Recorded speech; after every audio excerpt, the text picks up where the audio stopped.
terima kasih sudah klik video ini. Saya Dr. Lita. Di video kali ini saya mau menjawab pertanyaan yang paling sering keluar di kolom komentar. Tentunya ini sangat penting dan juga sangat bermanfaat mengenai FKG dan koas. Yuk langsung next.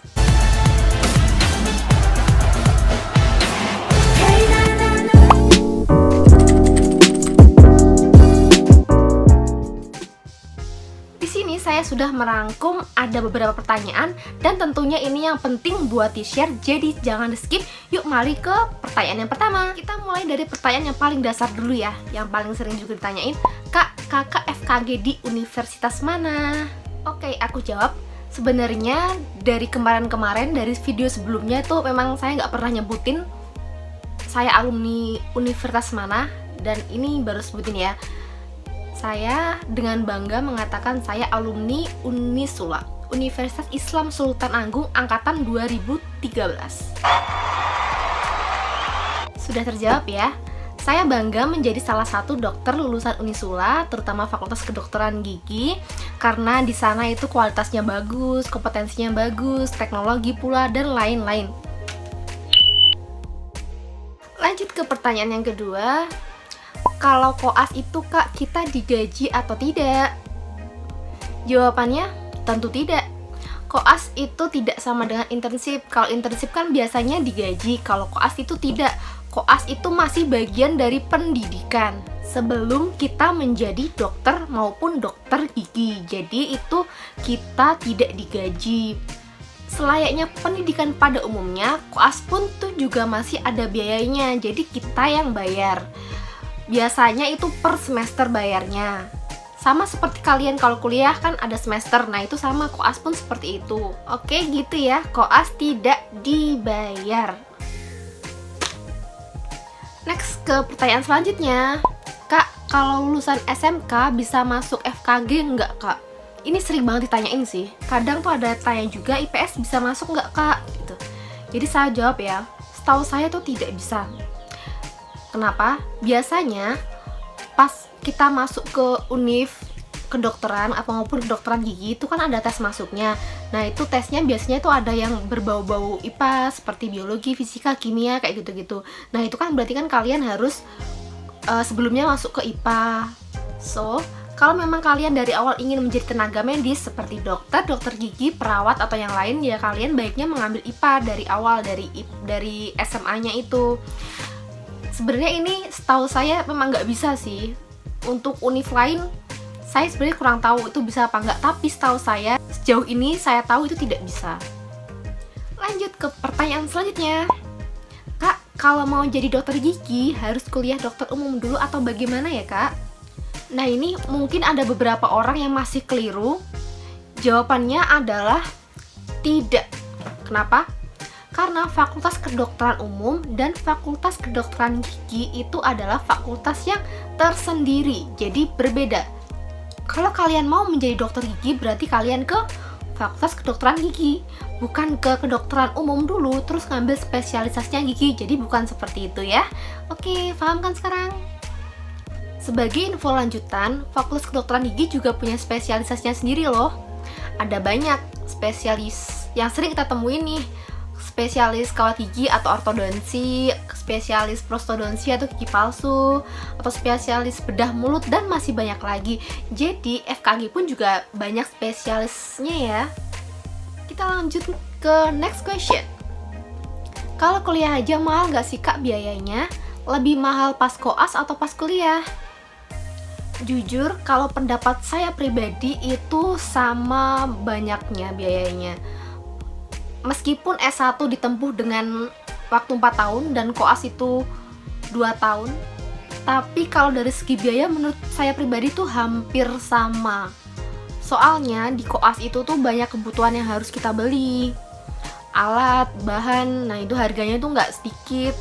Meskipun itu kecil-kecil tapi karena banyak jumlahnya, nah itu terlebih lagi kalau kita ada keperluan buat membayar pasien, itu sih yang membuat jadi numpuk biayanya. Tetapi kalau kalian memiliki skill dan kemampuan buat komunikasiin ke pasiennya agar pasiennya mau membayar sendiri, itu jauh lebih baik dan jauh lebih hemat. Nah, oleh karena itu di koas pun juga biayanya nggak sedikit, meskipun cuma 1,5 sampai 2 tahun aja. Kita lanjut ke next question. Halo Kak, halo. Apakah kalau kita masuk FKG wajib punya kursi khusus yang harganya ratusan juta? Jawabannya adalah tidak. Sebagai mahasiswa, meskipun S1 atau yang udah koas, itu tetap tidak wajib memiliki dental chair. Kenapa? Karena pada saat skill lab ataupun pas kita mengerjakan pasien sendiri, itu kita di RSGM, Rumah Sakit Gigi dan Mulut. Nah, di sana itu sudah disediakan ada banyak dental chair yang siap buat kita gunakan. Jadi kita tinggal berangkat aja, ngerjain pasien, ngerjain semua dan sampai selesai gitu.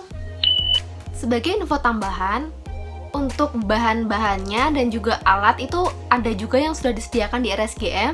Jadi kita tidak perlu membeli, yang dibeli cuma alat-alat dan bahan yang memang harus diperlukan buat kita beli. Jadi nggak semuanya kita membeli ya.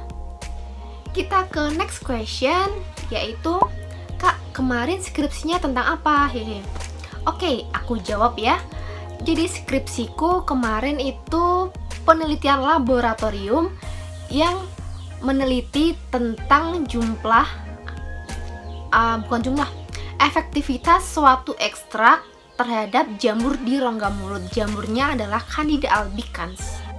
Next question adalah, Kak, masuk FKG harus bisa bahasa Inggris? Jadi, apakah kita harus bisa berbahasa Inggris, Kak, untuk kuliah di Fakultas Kedokteran maupun Kedokteran Gigi?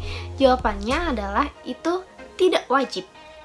Tetapi kalau memang kalian bisa berbahasa Inggris itu jauh lebih baik lagi, karena nanti di FKG pun juga ada mata pelajaran TOEFL. Nah, itu kan mengharuskan buat belajar bahasa Inggris, dan lagi pas sedang perkuliahan pakar ataupun pas kita lagi diskusi itu juga ada suatu momen yang kita mengharuskan buat berbahasa Inggris. So, jangan mudah insecure dulu ya.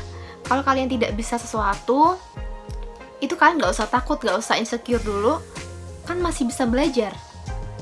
Karena sesungguhnya menurut saya pribadi orang yang pintar itu kalah sama orang yang rajin. Jadi kalau kita mau belajar, kita rajin, ya pasti kita mendapatkan apa yang kita mau. Gitu aja sih simpelnya. Oke, next question. Assalamualaikum Kak Lita. Waalaikumsalam. Emangnya kalau kita kuliah FKG nggak boleh nikah ya? Mohon respon ya Kak, dan Instagram kakak apa ya? Oke, aku jawab ya. Pertanyaan itu tidak benar. Pas kita kuliah S1 maupun sedang koas, itu kita tetap diperbolehkan buat menikah, mempunyai anak, ataupun yang lain, itu tetap diperbolehkan. Itu kembali ke diri kita, apakah kita bisa memanagenya dengan baik dan benar atau tidak. So, kalau memang kalian bisa membagi waktunya dengan baik, ya udah, kenapa tidak, gitu aja. Tapi jujur ini menurut pendapat pribadi saya, lebih baik selesaikan dulu pendidikan kamu, baru kalau udah selesai tanggungan ke orang tua, barulah tanggung jawab ke pasangan. Tapi sekali lagi ini pendapat pribadi ya, karena kan mesti ini banyak pro dan kontra juga sih. Jadi kembali ke kamu lagi, jangan disalahartikan ya. Intinya ini kembali ke kamu lagi, oke? Oh iya, hampir lupa, Instagram aku ada di sini. Kalian follow aja, atau ada pertanyaan silahkan DM di Instagram tersebut. Biasanya aku balesin kalau lagi senggang. Mari kita ke next question, yaitu Kak, dulu di SMA termasuk murid yang pintar atau sering juara kelas nggak? Sebenarnya kalau ini, aku yakin sih orang nggak bisa menilai dirinya sendiri kan, sama seperti itu. Aku nggak bisa nilai aku kayak gimana, nggak bisa nilai. Tapi menurutku, asal kalian mau belajar, itu kalian bisa mendapatkan apa yang kalian mau, gitu aja. Oke, ke pertanyaan terakhir ya, biar videonya nggak terlalu lama. Kak, kalau pasien koas keluarga sendiri boleh nggak? Itu boleh banget. kalian bisa ajak siapapun buat jadi pasien kamu. Keluarga, saudara kamu, pacar kamu, mantan kamu juga nggak apa-apa. Siapapun aja, pokoknya ajakin aja buat jadi pasien biar requirement kalian cepat selesai dan koasmu lancar.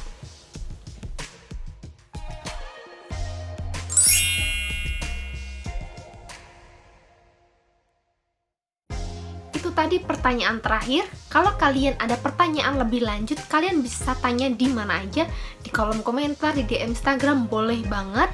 Semoga video ini bermanfaat bagi kalian, dan sekali lagi saya ingatkan jangan lupa subscribe channel ini ya.